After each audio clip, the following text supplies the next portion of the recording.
بتخلص الحلقة اللي فاتت عند شهاب لما ساب مؤيد ودخل لبسنت في الخطوبة. بص لنبيل خطيبها بنظرة عابرة وقال لها مبروك يا بسنت، ربنا يسعدك. شكرا يا شهاد، عقبالك. بيبص لها بصمت ومشي من غير ما يبص عليها تاني. وكانت بسنت ملاحظة جدا حالة شهاب، أما مؤيد كان واقف مصدوم ومتجمد مكانه لما شاف فريدة مامته قاعدة مع حسناء. اتقدم ليهم بعنف لكن رزان وقفته. سيبها من فضلك، هي مش هتقول لها على حاجة، بس خليها تتكلم معاها شوية. لا والله، وعايزاني اصدقك؟ مفيش حاجة تخليني أكدب عليك. ماما لو عايزة تقول لحسناء على حاجة محدش هيمنعها. وبتنادي منى على مؤيد. مؤيد كانت بتبصله بغيرة جدا لأنه كان واقف مع رزان. تاني يا مؤيد تاني. جرالك ايه يا منى؟ هو انت كل ما تشوفيني واقف معاها هتقلب وشك كده؟ أنا بقلب وشي؟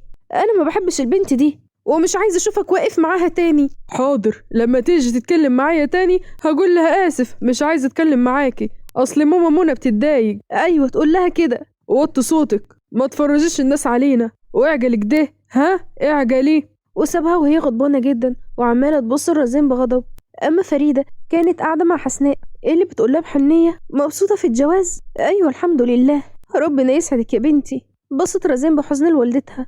أما حسناء قامت من مكانها لما موبايلها رن باسمه. سألها وهو بيقول لها فاضلك كتير؟ لا خلاص أهو خارجين، مؤيد هيوصلني. لا أنا هاجي أخدك حالا، هنتعشى برا. وفضلت حسناء واقفة، وأول ما وصل راحت واستقبلته وقعدت جنبيه في العربية لحد ما وصلوا الفندق من الفنادق اللي كانت بتبص على النيل.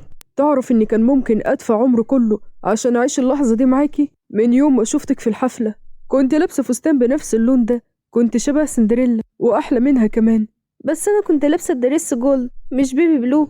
وأنا ما بتكلمش على الحفلة اللي فاتت، أنا بتكلم عن حفلة من 6 سنين. 6 سنين؟ 6 سنين بحبك، بعدت وقابلت كتير، وتخيلي ما عرفتش انساكي لحظة واحدة. هو أنا اللي كنت بتحكي لي عنها؟ ايوه هي. وبيقعدوا يتعشوا مع بعض وبيقرروا ان هما يناموا في الفندق. هننام هنا بس لحد الصبح علشان مش هقدر اسوق، وبصراحة تعبت جو النهاردة. وفي صباح يوم جديد. حسناء صباح الخير. صباح الفل، يلا عشان ننزل نفطر وبعدين نروح البيت، عايز اطلع على الشركة. اما عند ساندي وفتح الله كان قاعد فتح الله سرحان جدا. مالك يا حبيبي في ايه؟ مفيش حاجة يا حبيبتي، سرحت شوية. جهزي نفسك، هنروح البلد الاسبوع الجاي، نقضي كام يوم هناك. بجد؟ ماشي، انا جاهزة من دلوقتي. كنت فاكرك هترفضي. هرفض ليه طالما معاك؟ طالما انا معاك في اي مكان هكون مبسوطة. ابتسم لها فتح الله وفضل ساكت وسرح تاني. لا بقى انت مش كويس خالص، في اي مشاكل تانية طيب؟ والله يا سندي مفيش حاجة، بس عادي يعني، سرحان شوية. خلاص براحتك، انا هخرج اروح اقعد عند ماما شوية، وحشتني ونفسي اشوفها. وبتمشي ساندي. اما فتح الله بيفضل قاعد وهو سرحان، بيسرح في اللي حصل في الماضي، وسرح في باسل. هل من الممكن يكون ابنه ولا فعلا ابنها من زوجها؟ وبيقوم فتح الله بيغير لبسه وبينزل من البيت بيروح لميار. ازيك يا ميار؟ بصت له ميار بتوتر. انت عايز ايه؟ عايز اتكلم معاكي من فضلك. مفيش بينا كلام، وياريت تمشي من هنا دلوقتي حالا. وفي اللحظة دي بيدخل باسل وهو بيجري. ماما انا عملت الهومورك، عايز دونيتس زي ما وعدتيني. بيبصوا له فتح الله بسرعة وبينزل لمستواه ويسأله يقوله عندك كام سنة يا حبيبي؟ 10 سنين. بصت له والدته بخوف. ادخل جوه يا باسل وانا هاجي اجيب لك الدونتس. وبعديها بتبص لفتح الله. انت جاي ليه؟ ها؟ عايز مني ايه تاني؟ جاي تهديلي حياتي زي ما عملت زمان؟ الواد ده ابني صح؟ ده ابني يا ميار. وحسناء كانت قاعدة في اوضتها وهي سرحانة جدا بتفتكر كلام مؤيد ليها لما قال لها في التليفون معقول ما تعرفيش ان عبد الله كتب الاسهم اللي دخل بيها شريك في الشركة باسمك انتي؟ كانت شايفة ان ده اسمه جنون، لان الاسهم دي تقدر بملايين الدولارات، وكتبها باسمها هي. وبتنزل تحت المكتبه. خبطت على الباب، أذن لها بالدخول. اتكلم يا حسناء، في حاجة؟ انت ليه كتبت اسهمك في الشركة باسمي؟ ياه، هو ده اللي مخليكي مش عارفة تنامي؟ ايوه مستغرباك، ازاي تكتب حاجة زي كده ليا كده؟ انا عملت ايه علشان كل ده؟ عادي، حبيت اقدمهم لك هدية لمرتي يعني، فيها حاجة دي؟ هدية؟ هدية بملايين؟ انت عندي اغلى بكتير. انت بتحبني للدرجة دي؟ اكتر مما تتخيلي. ليه؟ عشان ايه حد يحب حد الحب ده كله؟ انت متعرفنيش غير من وقت قريب. بيتهيجلك، انا من وقت ما شفتك وانا بتمنى ان يجي اليوم اللي تكوني فيه ليا، ولما يحصل عايزاني استخسر فيكي حاجة ده أنا أديك عيوني لو تحبي. وبتبصله حسناء في عيونه وبتقوله باستغراب: هو انت عيونك لونها ايه؟ زي ما انت شايفة. لونهم حلو جوي دلوقت، حاساهم مختلفين عن اي وقت تاني. ده بس علشان شايفينك قدامهم. انا بحب ريحة البرفيوم بتاعتك جدا، من اول يوم شفتك فيه وانا بحبها جوي. ماشي يا ستي، ايه التغير المفاجئ ده؟ لا عادي، حبيت اقولك بس. اما دينا كانت واقفة في المطبخ وهي سرحانة وحزينة بسبب انها عرفت ان نادر حاول يكلم حسناء وقررت تسيبه، وبيرن جرس البيت. يوه، عايز ايه يا نادر؟ عايزك تسامحيني، انا عارف ان غلطان ومعترف بكل حاجة، بس اقسم بالله الاسبوع اللي سبتني فيه ده كان اسوأ اسبوع مر عليا. انا عايزك تنسي وتسامحيني، واوعدك اني مش هخذلك ابدا تاني. ما بقاش عندي طاقة ان اسامح، خلاص انت جرحتني قوي. والله العظيم ما حصل اي حاجة ولا قلت لها حاجة اصلا. كنت عايز نتكلم وهي ما وافقتش، وده سبب الحادثة. كنت عايز اعتذر لها علشان غلطت في حقها قبل كده. انا لو جرحتك دلوقت فانا زمان سبتها بابشع طريقة ممكن حد يفارق بيها، ولما رجعت كان عندها استعداد تسامحني، لكن انا ما كانش هاممني غير ان ابين لها اننا بقينا زي بعض، واللي ابوها رفضني علشانه زمان هما دلوقتي خسروه. يعني كسرت قلبها بدل مرة 2 عشان خاطري يدينا فرصة نبدأ من جديد، واحنا ملناش غير بعض. مش قادرة يا نادر، كل ما اغمض عيني بفتكر الكلام اللي كان ممكن تقوله ليها. مش قادرة اتخيل ان كان ممكن تعمل فيا كده، رغم ان كنت عارفة انك لسه بتحبها، بس كانت في حاجة جوايا بتقولي انك هتحبني في يوم من الايام. بس دلوقتي بتاعنا نقدر نغيره. انا مش راجع تاني ومش همشي من هنا غير وانت معايا، ومش هطلب منك انك تسامحيني دلوقتي. هسيبلك كل الوقت اللي انت عايزاه، بس وعديني انك تحاولي. ممكن بقى ارجع اجر منك الشقة علشان نرجع تاني جيران وزمايل شغل على الاقل. وبتدخل تجيب له المفاتيح، ونادر بيكون مبسوط من انها تديله فرصة يصلح موقفه، وبيفتكر ان هو النهاردة في الصبح بعت رسالة اسف لحسناء وخلص معاها حكايته على كده. مؤيد كان بقاله ايام ما راحش للنادي لانه كان مشغول جدا في شغل الشركة، وبعد ما بيخلص تدريب في النادي بيلاقي رزان قاعدة، بيروح يقعد معاها. مساء الخير.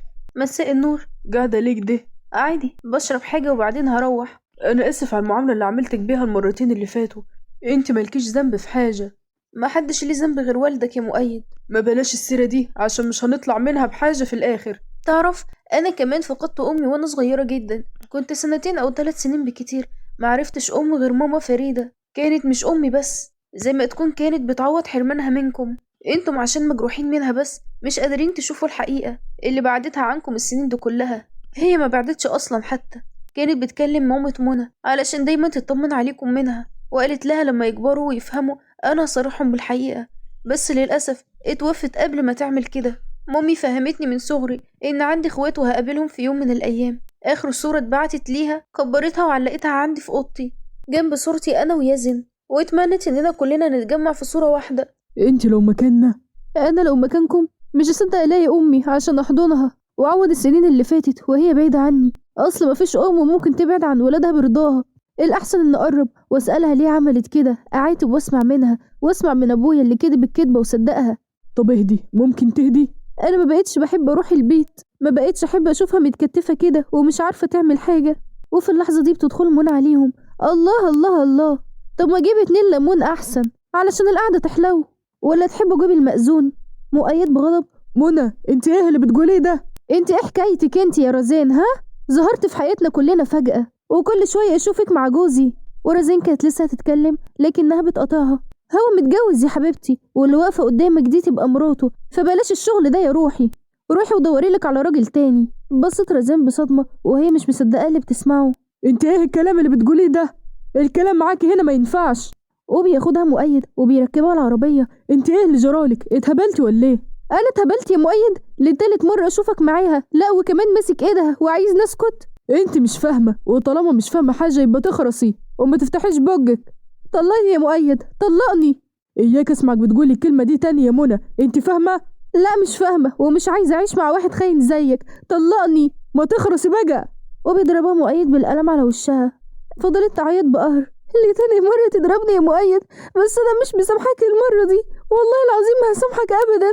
وبيتفاجئ بعمه اللي بيكون واقف وشافهم وشافه وهو بيضرب بنته. مؤيد وبينزل مؤيد من العربية. واضح إني غلطت لما استعجلت على الجوازة دي. يا عمي أنت تعديت حدودك، بتمد يدك على بنتي يا مؤيد، وكمان مش أول مرة. يا عم انت عارف منى وعارف قد ايه بتستفزني، انت بنفسك جاي لي انا سايبها لك تربيها مش بالضرب يا مؤيد.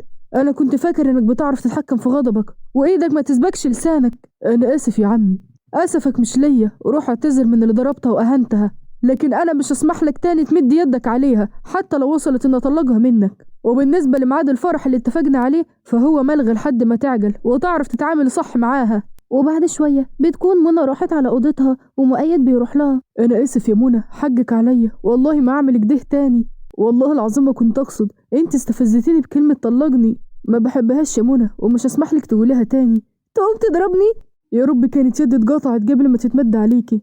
كل مرة هتقول نفس الكلام وبعدها ترجع وتمد إيدك عليا يا مؤيد. مش هيحصل تاني يا منى، أوعدك، بس سامحيني، أنا هفهم كل حاجة يا منى. وبيحكي لها مؤيد كل حاجة وبيصعب عليها هي وحسناء. هو ليه ما قلتليش من الأول يا مؤيد؟ مش أنا مراتك والمفروض تحكي لي أي حاجة مضايقاك. أنا آسف يا منى، أنا ما حبيتش الموضوع يتعرف عشان مش عايزة تجرب مننا ومش عايز حسناء تعرف حاجة. بس دي مامتكم يا مؤيد، إزاي؟ أنت عارفة كل حاجة فأنا مش محتاجة أجاوب على السؤال ده. أنا أهم حاجة عندي دلوقتي إنك تسامحيني، مسامحاني؟ فضلت منى ساكتة بحزن لأنها فعلا مش قادرة تسامحه. أما ساندي كانت واقفة في المطبخ مع عيلة فتح الله وهي مبسوطة وفرحانة مع مامته وأخته ومرات أخوه، وبتدخل عيلة صغيرة للمكان وساندي بتفضل تلعبها وحماتها بتقول عقبال ما نشيل ولادك يا بنتي. يا رب يا طنط. والكل بيطلع من المطبخ ما عدا ساندي والبنت الصغيرة بتفضل تلعبها. وبعدين البنت الصغيرة بتطلع تجري وساندي بتجري وراها، وكان في خادمتين واقفين مع بعض، واحدة منهم قالت والله صعبانة عليا اللي سي فتحي بيعملوا معاها دي، حرام عليه، دي ساندي ست زي العسل، ملناش دعوة بحد، وبعدين احنا سمعنا عن خطتهم بالصدفة، مش عايزين نتكلم عشان احنا اللي هنطلع غلطانين في الآخر. ايوه والله عندك حق. وساندي بتكون سمعت كلامهم وكانت مستغربة جدا، وراحت ساندي المكتب فتح الله، وبيكون فتح الله قاعد مع باباه واخوه بيطلع فتح الله العقد وبيحطه قدام باباه وبيقول ده العقد يا حاج، وانا كده اكون وفيت بوعد ليك ونفذت لك طلبك. عال يا ولدي، انا كده ابقى راضي عنك. واخوه بيقول ايه زهقت منيها؟ هتطلقها بالسرعه دي؟ اما فتح الله بيكون زعلان، بيبص لباباه وبيقول له كنت عاوز اقول لك يا حاج على حاجه بخصوص موضوع زمان اللي بسببه قطعتني. انا عندي ابن من ميار ودلوقتي عنده 10 سنين، ابني اتربى 10 سنين بعيد عني، مش هسمح لحد يخليه يعيش بقية عمره بعيد عني. بيقوم بابا بغضب وبيقول قصدك ايه بالكلام ده؟ ما قصديش يا بوي، انا بس بعرفك، ومرتك يا والدي هتعمل فيها ايه؟ قاسم بيقطعه في الكلام وبيقول له لا، مرته ايه بقى يا حاج؟ ما خلاص الارض اللي كان متجوزها عشانها بقت معاه وشكله زهق وهيطلقها ويرجع على حبيبة القلب. كان عايز يقوله ان هو مش هيطلقها وانه خلاص ما بيقدرش يعيش من غيرها وان ميار خلاص اتجوزت، لكن اللي بيمنعه صوت زعاق اخته، وبيطلعوا كلهم على صوت الزعيق، وبيلاقي ساندي واقعة على الارض مغمى عليها قدام باب الاوضه.